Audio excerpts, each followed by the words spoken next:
So this is called a list of poetry read in slow.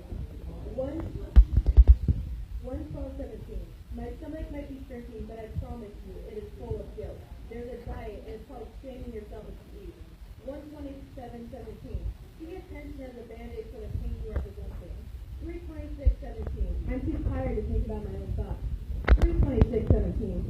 A poet's voice will be spread like an STD, but so honest and out there.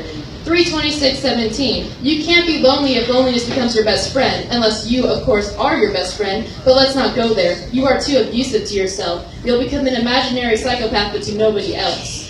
3:29:17. They are mad at me and I can feel it. I told my therapist about them, those that live in the dark and feed off my fear.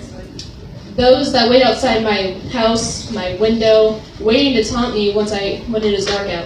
My therapist tried to tell me they couldn't hurt me, nothing will happen and I am safe. Now they taunt me more than ever. The dark is not the place to be.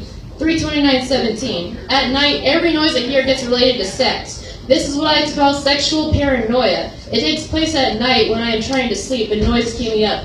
The wind? No, that's moaning. Weather doesn't exist. Weather is the sound of two people fucking. It is a 90% chance of humiliation and panic attacks. It was created when no man kept trying. It was recognized years after consent was unknown but oral took place. Your clouds become the white stuff I was shown as a kid. All I want to do is keep my mouth shut because I didn't know that was an option for a child.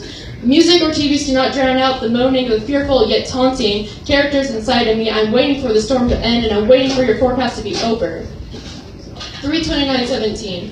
9 weeks ago, I wanted to kill myself. I began to write suicide notes and apology letters. 7 weeks ago, I didn't want to kill myself. The need to die was gone and feeling alive took place. 5 weeks ago, 3 weeks ago, 1 week ago, yesterday, suicide plagued my mind. Suicide wasn't, it isn't, a plan, but more so a good friend.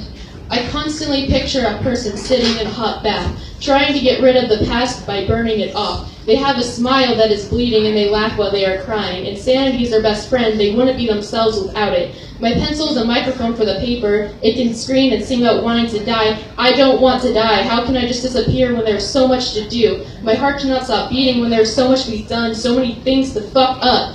I cannot, will not, transfer my energy into death. I will transfer it into paper. This paper can only be folded and unfolded so many times before it begins to tear. Everything is transferred to paper. Everything is paper and news. This just in, I am more alive than ever. This is when my microphonic pencil can sing the tales of my existing non-existence on paper. 4:11:17, or 4:8:17, I should say. Saying goodbye. I wanted to say goodbye so many times that I wish goodbyes didn't even exist. Like when I couldn't say goodbye to my favorite dog before he was put down. Love is what I want, but I'm so tired. Love makes me lose sleep, and then I think I'm happy when losing sleep until love is gone, and I realize that losing sleep isn't so fun. 4:11:17.